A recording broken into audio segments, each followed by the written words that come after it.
Starting off here at the Trogdon Open House with a pair of Berkshire Gilts from the Hamilton crew. 9 litter gilts here. We got 9-1 and 9-5. These guys are coming out of probably one of the hottest sows at the farm over there.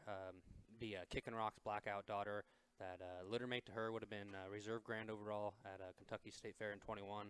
And then this sow herself has raised the Southern Thunder, housed there Southern Gold, and then a board's going to be called Magic Mike. That's going to be at High Point.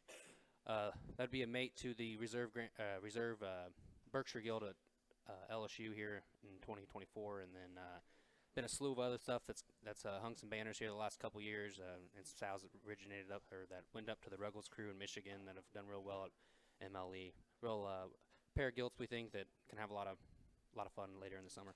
Yeah, and we're excited to have Nick here in the open house, and got some consigners in here this year. And whenever we invited Nick, I kind of knew he'd have the Berkshire program dialed in, and kind of what he'd bring. And whenever I thought in my head, hey, what's he gonna bring? These are pretty much peas in the pod of what I thought he would bring. These things are awesome from the side. They look like ladies in terms of just being functional and good about their hip. They're dead square up high, and they're incredible about their length of neck. I mean, just for how I've always pictured Nick's and how he builds his Berkshires. I mean, them things are clean necked and they're long necked. In terms of just build from down low, I think they're extremely square, good coming and going up front and going away. I don't know that there's just a ton of difference in this pair. I think the Dash 1 obviously is maybe just a notch maybe shorter sided, but I wouldn't call her.